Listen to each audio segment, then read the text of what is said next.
Hello and welcome to my Scrabble YouTube channel. This is Adam Henderson and going to be showing another game from this past NASPA Nationals, and we're at game 26 against Erik Salgado. As you can see, he's a younger guy. I think probably his youth was one of the things that tripped me up. Is like this is happening in like so many like competitive arenas right now, like Tetris. Like all of the kids are like the classical Tetris is all very young boys, and then it's like in chess they're getting younger and younger. There's like ridiculously young grandmasters now in chess. Scrabble is not really you don't see as many young players, but I don't think it's necessarily because young players can't excel at Scrabble or can't memorize words fast enough. It's more like there's just not enough young people right now that are interested, which is why you don't see as many. I'm actually hoping that'll change. I want to see Scrabble grow. But the whole point is that I felt like, because there's going to be a point in this game that I'm about to show you where I make a terrible blunder, and I can't help but think that maybe it was partially due to me underestimating my opponent due to him being too young. I've done this. You think that you're not like ageist or whatever, but you do. It's hard to really kind of separate that when you're actually playing somebody. It's I don't know if I'm going to get any sympathy from my audience here, but when you're playing in really high level Scrabble in big tournaments, I don't know. For me personally, I have trouble um, putting like non factors like age and gender aside. Um, anyway, yeah. Um, Not really too proud of this game, but this should be an interesting one for you guys, just due to how close we did a recount on this one. YouTube, no, I'm going to Google's.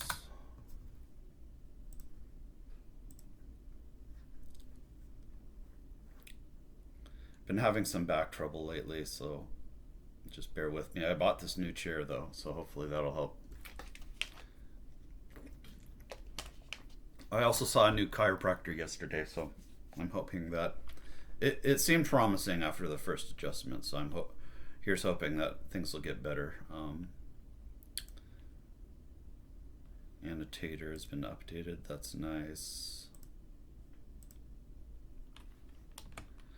I feel like when I come into these big tournaments, sometimes, especially at SPC, I was seated pretty high, and I feel like I let my seed and my rating get to my head, and that was part of why I started underestimating my opponents in Division Two.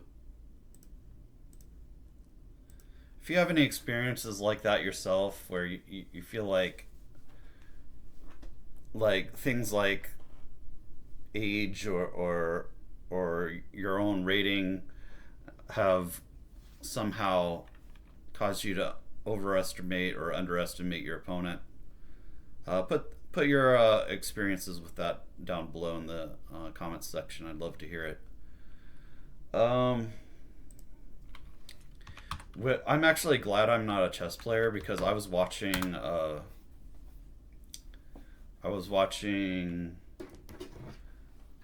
Gotham Chess's channel. I guess his name is Levy.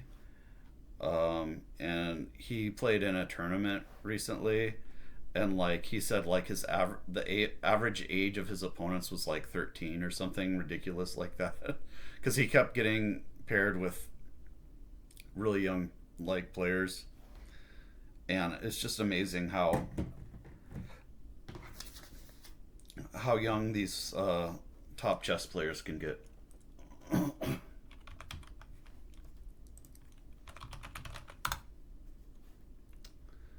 So I was feeling confident after. I had a natural bingo to start the game. I was feeling pretty confident after this. I was like, "Yep, I'm definitely winning this game." That's. I think that was my downfall. This was really bad. Well, I started out with two bingos. That's why that really got me thinking. Oh yeah, I'm definitely gonna win this game. Oh God, I played Byramus. To this guy's credit, Erik Salgado, he didn't hold or challenge Byramus. I thought that maybe he would at least get a hold out of this, but even Byramus I didn't get a hold out of.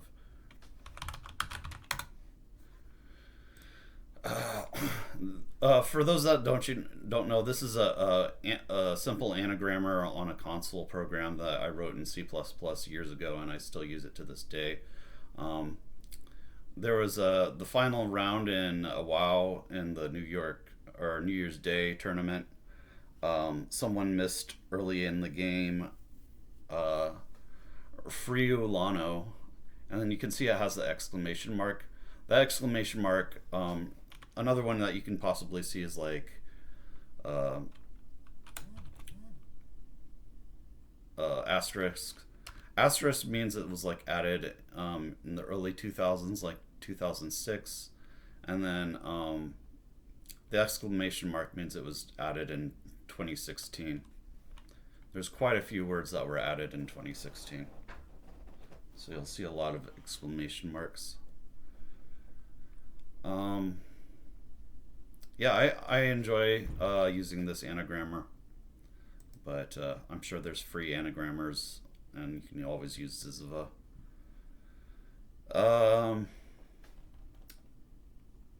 He plays Joys.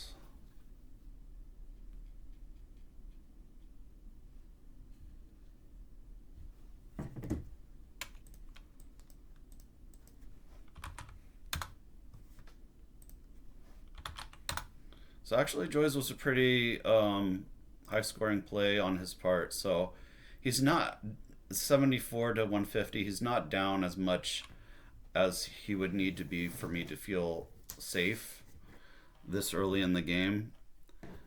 So I'm not sure if I started letting my guard down or not. But anyway, you'll see how the game progresses.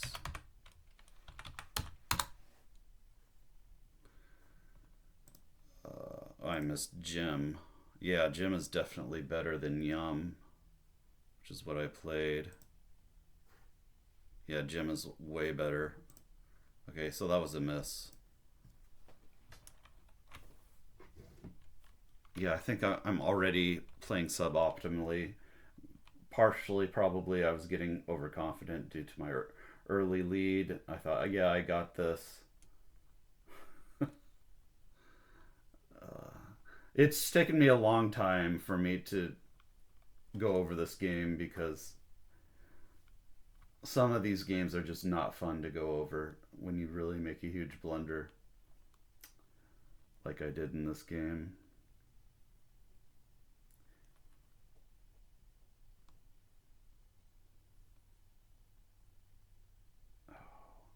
Oh, okay, he plays Ken.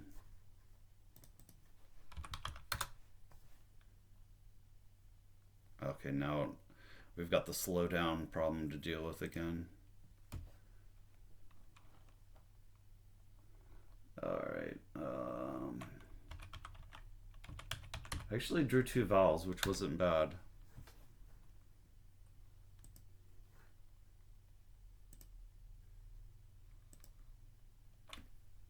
So now he's actually starting to catch up a little bit after this next play. He plays LAH, which is a good play on his part.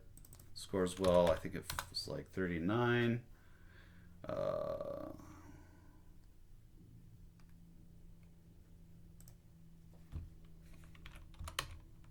Here I did not draw well because I didn't draw any vowels. I played Vatic here,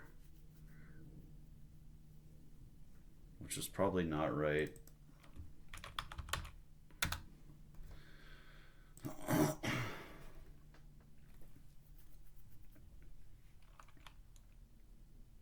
Yeah, so now he's making his comeback after slotted comes down, and basically after this one play, my lead has already almost fully evaporated, and I just completely draw terribly. And I think I started to get a little bit tilted after this. I did play World.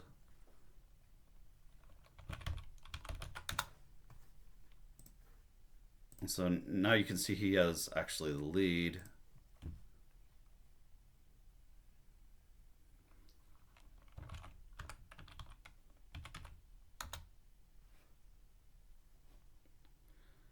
Okay, so this is where my blunder is here on move 7. I wrote down, actually, like, here was my thinking, and it was completely wrong thinking. I was like, I couldn't remember for the life of me whether Zona took the S or not, or if it was only the E. And rather than be humble and realize I didn't know the answer, I just tried Zona with the S somewhere.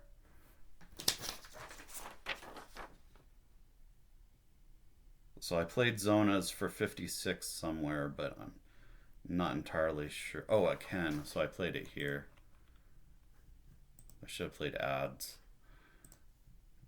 But I was like, well, maybe he won't know. I think he actually held the play first. Yeah, he held the play before challenging it, and it was just a devastating challenge. So that was my blunder, was trying to put an S on Zona. It only takes the E. For those at home, a zona is a transparent substance surrounding the ovum of mammals. Only takes the E. So got greedy and messed around and found out. You can't, even in Division 2, you can't get away with phony 5-letter Z plays. So yeah, that was not my proudest moment. But hey, like, another thing about this is, like, you make these type of blunders in Scrabble, you can't beat yourself up over it. One of the things that I've learned most recently is that, because I've been so focused at getting better and improving my Scrabble rating, that I realized that it was starting to become unhealthy how much I was like, felt like I needed to win and just keep improving my Scrabble rating. And I guess I had some sort of idea that maybe I'd get like respect from the Scrabble community through doing so, but that idea about respect, it doesn't necessarily come through getting a high rating. It's a lot of it is, do you respect your opponents? Are you treating them well? Are you gracious in your defeats? That's part of the reason. And it's important to treat yourself well too. Like, if you make a blunder, like, I think this is game 26 out of 31 games in nationals. Playing 31 games over 5 days in a tournament that you spent over $2,000 on. By the end, especially if you're not used to playing in 5-day national tournaments, by the end, I do think part of what I was feeling was a little bit of fatigue. I would blame a little bit of my blunder of playing zonas here on fatigue, because this is a lot of Scrabble, and it's a lot of high-level Scrabble. So you can start to get worn down after a while in these big, long tournaments. So I said what I wanted to say there. Let's move on and see. So the game has to go on, even though I made a terrible blunder. Sometimes you can feel like, oh, well, I deserve to lose. And while that may be true, you gotta still have to try to win. So let's see how the rest of this game went. So after he challenges it off, he plays Louis.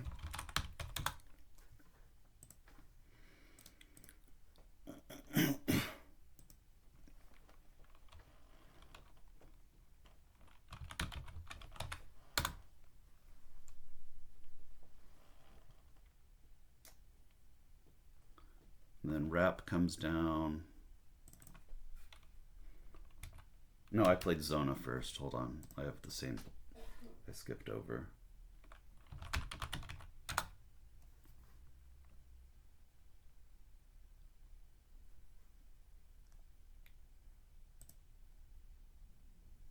Where did I play Zona? Oh, okay. I played Zona somewhere else. Okay, this was not a good play. Left a horrible lead. I think that was the playing Zona here. It was a horrible play. I think this was tilt from realizing that I just made a huge blunder. And a lot of times when you make a huge blunder, it's better to use some of the time on your clock if you have some, just to try to calm yourself down, because playing too quickly after making a blunder is a good way to make a suboptimal play, which is what Zona was.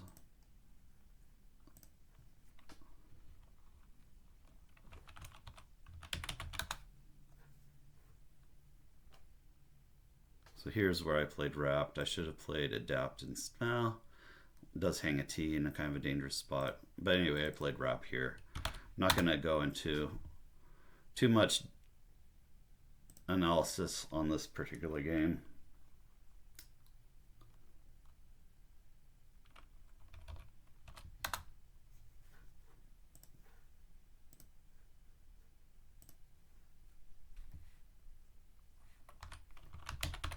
I'm pretty sure standard is not a word. That's what I wrote down in my rack. Says I should play Dad. I played Ted.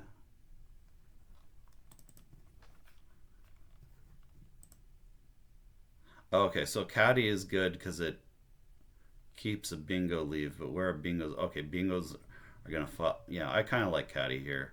AD and ST has got to be pretty strong. Leave here.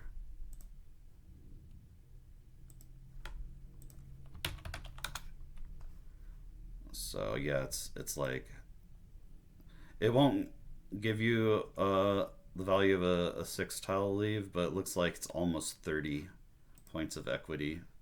So yeah, I like Caddy here. I should have just played that. I played too many tiles on this play. I should have just fished. So the idea behind Ted here is that I have the last S, but this is going to be blocked most of the time. But I'm at least saving my last S. So yeah, I guess Ted makes some sort of sense, because even if I do hit a bingo on the B column, there are situations where he can have a huge play playing the X off on column A, hitting the triple word score.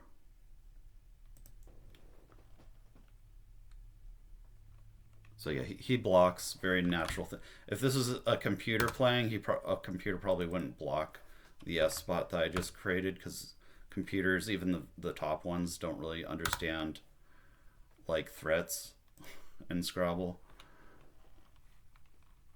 That's why that's why my wheels rating is so high, is because I play like Steebot all the time, and it's really easy to just destroy Steebot.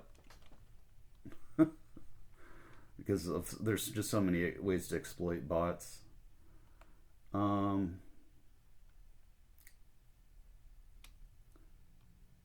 Where humans won't let you destroy them.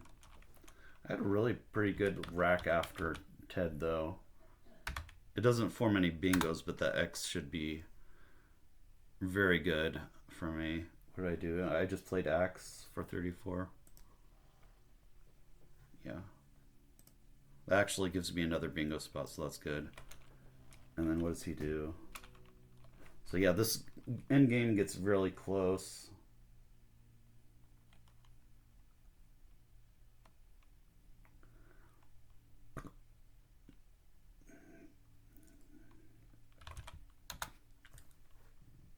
So he's just scoring points. That's natural.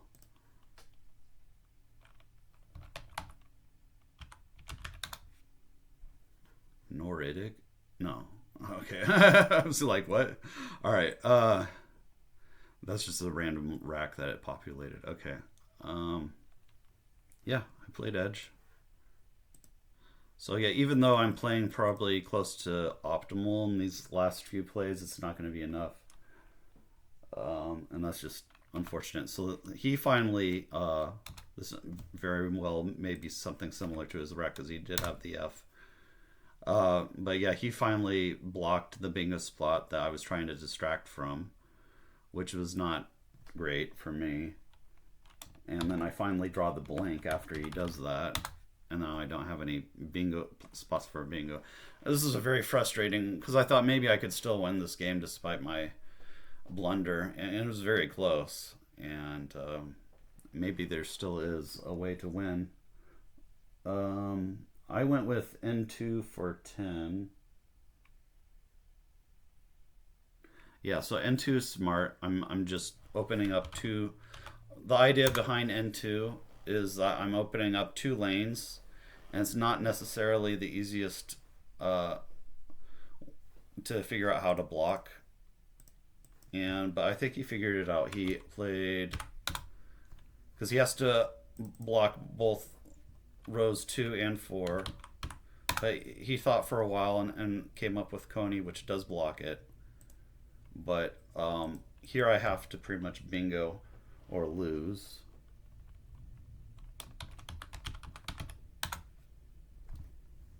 Oh my god, I had a bingo. I had 2. Issuance and nuisance. Okay. I went with, I didn't find those. Maybe I was low on time. Probably was low on time. I went with new stick. He goes with the nitro, and I missed that he could go out with nitro. I did not see that he could go out with nitro, so that was a problem. He also had intro. So yeah, that was the end of the game. And yeah, I don't really have a lot of thoughts on this game. But yeah, the score ended up being, I had 400 to his 402. We did a recount. So yeah, I don't really know what the moral of the story is here. Sometimes with these games, I like to think, well, what's the lesson to be learned? A lot of times I don't know that there is a lesson. In this game,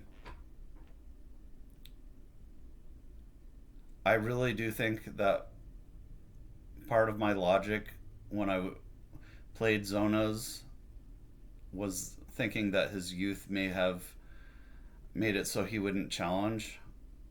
But that obviously was, whenever you're using your opponent's age to make a decision on whether or not to play a phony or challenge, it's usually not a good idea. I guess that's the moral of the story. So yeah, don't be like me, don't be ageist, and yeah, I'll see you in the next video. Take care.